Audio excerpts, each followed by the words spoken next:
और आइए अब आपको लिए चलते हैं फाइटर जेट MiG-21 की फेयरवेल सेरेमनी में। MiG-21 ने आखिरी बार उड़ान भरी है। उड़ान की तस्वीरें इस वक्त हम आपको दिखा रहे हैं चंडीगढ़ से। फाइटर जेट MiG-21 की रिटायरमेंट सेरेमनी की ये तस्वीरें आप देखिए। चंडीगढ़ एयरबेस पर आखिरी फ्लाई पास सेरेमनी। तो MiG-21 के विदाई समारोह में रक्षा मंत्री राजनाथ सिंह की भी मौजूदगी है। और ये देखिए, जो MiG-21 1963 में भारतीय वायुसेना में शामिल हुआ था, आज वो आखिरी उड़ान भर रहा है क्योंकि तेजस से इसे रिप्लेस कर दिया गया है। अब तेजस विमान जो है वो वायुसेना की शान बढ़ा रहे हैं, लेकिन MiG-21 का जो शानदार इतिहास रहा, आज उसे भी देश याद कर रहा है, सलाम कर रहा है। चंडीगढ़ एयरबेस से फ्लाई पास सेरेमनी की ये तस्वीरें देखकर दत्ता जी, आपके जहन में कौन सी बातें आ रही हैं और आज MiG-21 के बारे में आप हमारे दर्शकों के सामने क्या बताना चाहेंगे, क्या रखना चाहेंगे? देखिए, ऐसा है, MiG-21 60 बरस भारतीय वायुसेना के साथ सर्विस में रहने के बाद अब उसको फेज आउट किया जा रहा है। एक बड़ा नॉस्टैल्जिक मोमेंट है एयरफोर्स के लिए और पूरे देश के लिए। अब ये मान के चलें कि अगर 60 बरस इसने सर्विस करी तो जितनी हमारी बड़ी बड़ी जंगें हुई, चाहे वो पाकिस्तान के साथ हो, कारगिल का युद्ध हो, या उससे पहले जो इंडो पाक युद्ध हुए हैं, उस सब में इस जहाज़ ने हिस्सा लिया।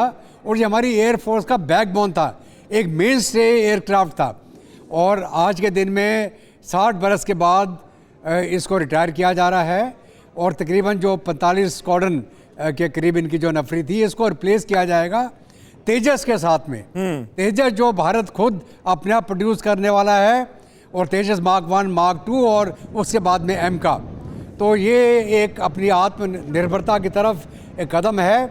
और दूसरा ये है कि जो जहाज़ रशियन ओरिजिन का MiG-21 भारत के अंदर, जिसकी हम खुद ही मेंटेनेंस करते थे और खुद ही इनको असेंबल भी किया जाता था, अभी वो फेज आउट किया जा रहा है। तो एक नॉस्टैल्जिक मोमेंट है, खास करके एयरफोर्स के लिए, उन सब पायलट्स के लिए जिन्होंने इस जहाज़ को बहुत एक्सटेंसिवली इस्तेमाल किया है। और बाद में शायद आपको ये भी सुनने में आया होगा कि इसको फ्लाइंग कॉफिन का दर्जा देने लग गए थे कई लोग। लेकिन ये जहाज़ की रिलायबिलिटी काफ़ी उम्दा थी और इसने बहुत उम्दा सर्विस दी है पूरे एयरफोर्स को और हमारे मुल्क को। तो ये एक नॉस्टैल्जिक मोमेंट है।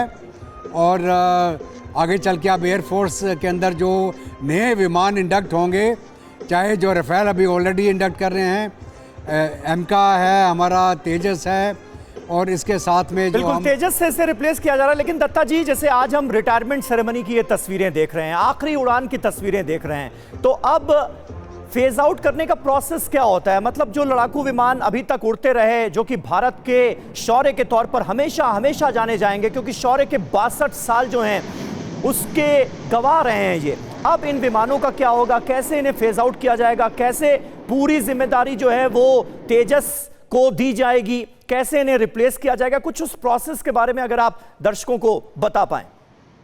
बिल्कुल, देखिए, ऐसा है कि जो एक टेक्नोलॉजिकल डेवलपमेंट होती है, एक प्लेटफॉर्म होता है, एक एवियोनिक्स होते हैं, एक उस प्लेटफॉर्म की हथियार कैरी करने की क्षमता होती है, दूसरा उसकी जो रिलायबिलिटी है, उसका मेंटेनेंस पैरामीटर्स हैं, उसका सप्लाई चेन उसके साथ में कनेक्टेड रहता है। आज के दिन में शायद भारतवर्ष एक ऐसा देश रह गया था जहाँ पे MiG-21 हम इस्तेमाल कर रहे थे। इसके अलावा कुछ चंद एक अफ्रीकन कंट्रीज हैं जहाँ ये इस्तेमाल हो रहा है, लेकिन बहुत छोटी तादाद में। तो एक बड़ा प्लेटफॉर्म जो इतने बरस हमारे साथ रहा, उसको अपग्रेड करने की जो जितना भी हम उसको अपग्रेड कर सकते थे, उसको हम कर चुके थे।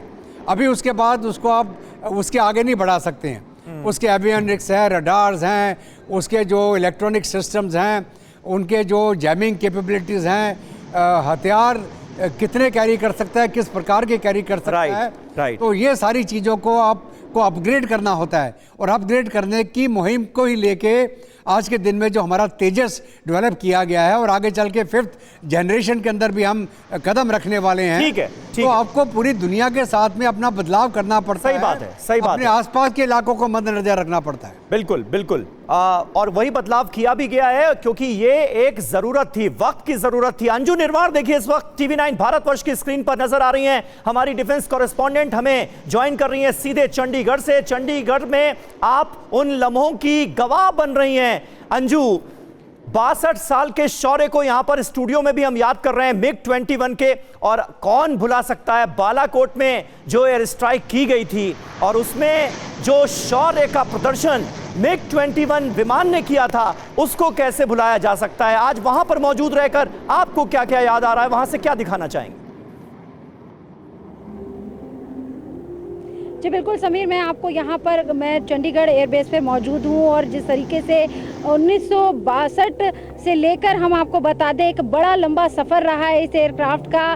62 साल तक ये देश की सेवा करता रहा और आज यहाँ पर इसकी विदाई समारोह हो रही है। सबसे पहले मैं आपको बता दूं कि इस इवेंट की जो शुरुआत की है वो एयर मार्शल AP सिंह ने जो है सबसे पहले MiG-21 एयरक्राफ्ट को उड़ाया है बादल फॉर्मेशन में, और उसमें 3 एयरक्राफ्ट जुड़े हैं और साथ में यहाँ पर तेजस मार्क 1 एयरक्राफ्ट को भी फ्लाई किया जाएगा। पैंथर फॉर्मेशन में भी MiG-21 एयरक्राफ्ट फ्लाई करेंगे और उसके बाद आपको बता दूं एक डॉग फाइट जो एयरक्राफ्ट की आसमान में होती है वो डॉग फाइट जैगुआर और MiG-21 एयरक्राफ्ट के बीच में नजर आएगी। और यहाँ पर मैं आपको ठीक MiG-21 एयरक्राफ्ट जो है वो भी आपको दिखाना चाहूंगी किस तरीके से जो इसका शौर्य है उसको सब याद कर रहे हैं। तो 1963 से ये हमारी भारतीय वायुसेना का हिस्सा बना है और 60 से भी ज्यादा सालों तक इसने देश की सेवा की है। तमाम तरह के जो ऑपरेशन है और जिस तरीके से समीर आप जिक्र कर रहे हैं बालाकोट एयर स्ट्राइक का, बालाकोट एयर स्ट्राइक में आपको बता दूं आज भले ही जैगुआर के साथ MiG-21 जो है वो डॉग फाइट करेगा, लेकिन बालाकोट एयर स्ट्राइक के समय विंग कमांडर अभिनंदन ने जिस तरह से F-16 को मार कराया उसने पूरी दुनिया को चौंका दिया था कि कितना बड़ा एक ऑपरेशन जो है वो हमारे MiG-21 ने करके दिखाया और इंडियन एयरफोर्स का वो दम भी पूरी दुनिया ने देखा। और यहाँ पर आप देख सकते हैं ये विदाई समारोह हो रहा है। 1000 से ज्यादा जो वेटरन्स हैं जिन्होंने MiG-21 का जो फ्लाई किया है उसका हिस्सा रहे हैं वो तमाम यहाँ पर जुड़े हैं। लेकिन ये अपने आप में भावुक कर देने वाला पल है। 1966 से 1980 तक भारत ने 872 MiG-21 एयरक्राफ्ट जो हैं वो भारत में लिए थे और HAL ने 600 से ज्यादा इनमें से एयरक्राफ्ट को जो है वो बनाया था। लेकिन ये अपने आप में बहुत गर्व से भर देने वाला पल है कि 60 साल से भी लंबे समय तक ये कार्यरत रहा और ऑपरेशन सिंदूर में भी आप समझिए समीर, ऑपरेशन सिंदूर का भी ये हिस्सा रहा और ऑपरेशन सिंदूर में भी इसने महत्वपूर्ण भूमिका निभाई। वाकई बहुत बहुत शुक्रिया अंजू निर्वाण आपका हमारे साथ जुड़ने के लिए और ये शानदार तस्वीरें हम तक पहुंचाने के लिए। सीधे चंडीगढ़ एयरबेस से। रूस ने साल 1950 में MiG-21 को बनाया था और 1963 में भारत ने पहली बार रूस से MiG-21 खरीदा था। आज उसकी विदाई का दिन है। रिटायरमेंट सेरेमनी की तस्वीरें हम आपको दिखा रहे हैं। डॉक्टर संदीप त्रिपाठी भी हमारे साथ मौजूद हैं। रूस का ये विमान किस तरह से भारतीय वायुसेना की शान रहा, इतने सालों तक क्या शानदार सेवा की है, उसके बारे में कुछ कहना चाहेंगे आप? क्योंकि आप यहां पर मौजूद हैं, आप विदेश मामलों के जानकार हैं, लेकिन फिर भी मैं आपसे ये सवाल पूछ रहा हूं क्योंकि आज अपने आप में ये ऐतिहासिक दिन है। समीर जी, ये ऐतिहासिक दिन इस बात के लिए भी है कि जब रूस को हम ये कहते हैं कि वो हमारा टाइम टेस्टेड फ्रेंड है। आदरणीय प्रधानमंत्री जी कई बार ने कहा कि रूस और भारत का संबंध जो है ट्रांसैक्शनल से ऊपर है, बायर एंड सेलर अप्रोच से ऊपर है। इसका मतलब भारत के इतिहास में जब जब वो लम्हा आया है, जब भारत मुसीबत पर खड़ा रहा है, तो ये रूस था। उस समय सोवियत यूनियन 1990 के बाद ये रूस था जब भारत को डिफेंस के सेक्टर में भारत को हमेशा सुरक्षा देने की गारंटी दिया था। वो लम्हा याद है 1971 का, जब रूस ने वाशिंगटन, बीजिंग, इस्लामाबाद के त्रिकोणीय संघ जो उनका एक्सेस बना था उसके खिलाफ भारत को न सिर्फ सुरक्षा की गारंटी दी थी बल्कि भारत के अस्मिता और डिग्निटी को बचाया था।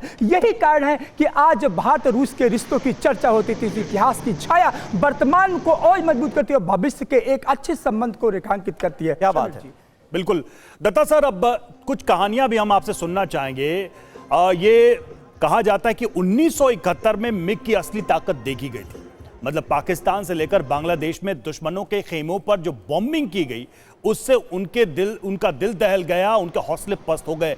कोई ऐसी मेमोरी या कोई ऐसी कहानी वॉर जोन से जिसमें मिग की ताकत देखी दुनिया ने पाकिस्तान? बिल्कुल, देखिए ऐसा है कि 1971 की जंग एक बड़ी हिस्टोरिकल और लैंडमार्क जंग रही सेकंड द्वितीय महायुद्ध के बाद, द्वितीय महायुद्ध के बाद पहली बार दुनिया के अंदर एक नए देश का जन्म हुआ। पहली बार एक मुल्क के 93,500 इतने मतलब फौजियों ने हथियार डाले भारतीय फौज के सामने। पाकिस्तान की फौज, उनकी पेंटें उतार के वहाँ पे उनको नंगा किया गया। ये उसी दौरान MiG-21 ने अपनी क्षमता दिखाई। शुरुआती हालत के अंदर ही ईस्ट पाकिस्तान, जो समय ईस्ट पाकिस्तान था, उसकी एयरफोर्स को नकारा कर दिया गया और उसके अंदर मेन रोल प्ले किया गया हमारे MiG-21 के द्वारा। MiG-21 उसके साथ में हमारे हंटर्स वगैरह। तो कहने का मतलब ये है कि MiG-21 ने उस एक टर्निंग पॉइंट में भारत का वो जंग लड़ी, भारत की तरफ से वो एयर सिक्योरिटी को हासिल किया। उसके बाद लगातार जितने भी हमारे ऑपरेशन हुए, और बालाकोट का आपने जिक्र किया, जबकि अभिनंदन ने उनका F-16 को गिराया लाम सेक्टर, जो नौशहरा सेक्टर के ऊपर, उस इलाके के अंदर। और ये जाहिर करता है कि जो इस जहाज की क्षमता थी, क्योंकि इसका थ्रस्ट इतना तगड़ा था। सर, उस दौर में भारतीय वायुसेना को दुनिया की मजबूत वायुसेना की श्रेणी में लाकर खड़ा किया और बैटल ग्राउंड में भी प्रमाणित किया MiG-21 ने कि उसकी ताकत क्या है और भारतीय वायुसेना में उसकी कितनी भूमिका। एक बार फिर से अंजू के पास चलते हैं। अंजू, हम कुछ तस्वीरें भी आप दिखाते रहे, बहुत ही खूबसूरत तस्वीरें हमें देखने को मिल रही हैं, लेकिन यह भी कहा जा रहा है कि MiG-21 जो इतिहास का हिस्सा बन रहा है, उसने इतिहास क्रिएट किया है और एक बड़ी लेगेसी अपने पीछे छोड़ के जा रहा है, जिसको आने वाली जो नई जनरेशन की एयरक्राफ्ट्स हैं उनको आगे बढ़ाना है।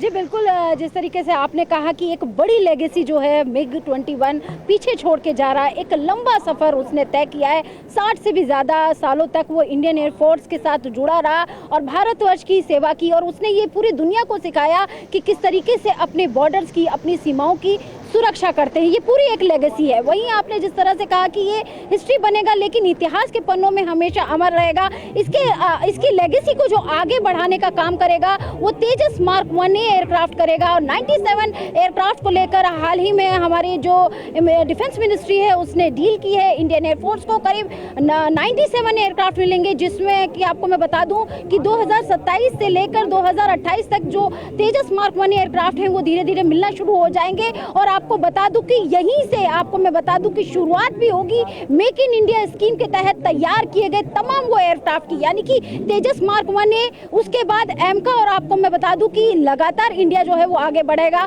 और इस आपको मैं बता दूं जैसे रूस से भारत ने ये एयरक्राफ्ट खरीदा था और उसके बाद HAL ने इसको बनाया।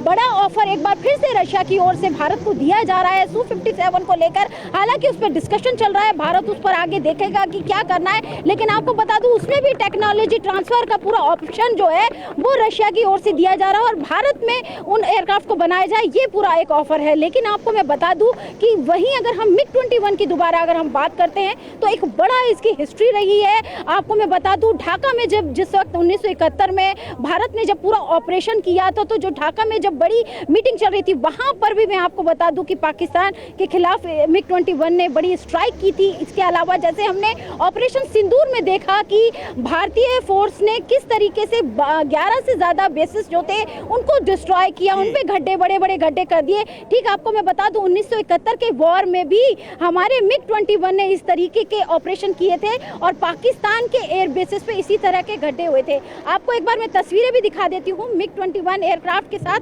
आपको मैं दिखा दूं यहाँ पर 2 MiG-21 एयरक्राफ्ट जो है वो प्लेस किए गए हैं। तमाम जो इसकी मिसाइलें हैं जो कि एयर टू एयर और एयर टू सरफेस R-73 मिसाइलें जो हैं वो यहाँ पर MiG-21 एयरक्राफ्ट के साथ प्लेस की गई हैं। लेकिन आपको बता दूं 1971 के युद्ध को एक बार फिर हम अगर बात करें तो इसका सुनहरा दौर रहा है भारतीय वायुसेना। बिल्कुल बिल्कुल बिल्कुल सही कहा आपने। और डॉक्टर संदीप त्रिपाठी हमारे साथ मौजूद हैं।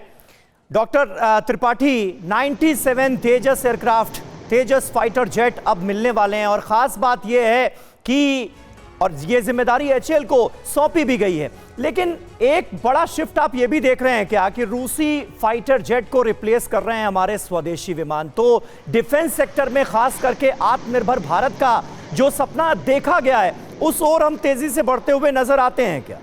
और समीर जी, आपने बहुत ही अच्छा सवाल किया है और मैं सोच भी रहा था कि इस तरह की कुछ बातें हों यहाँ पर, क्योंकि आदरणीय प्रधानमंत्री जी जब से बागडोर संभाली देश को, उन्होंने सबसे पहले एक यही मंत्र दिया कि हमें आत्मनिर्भरता लानी माफ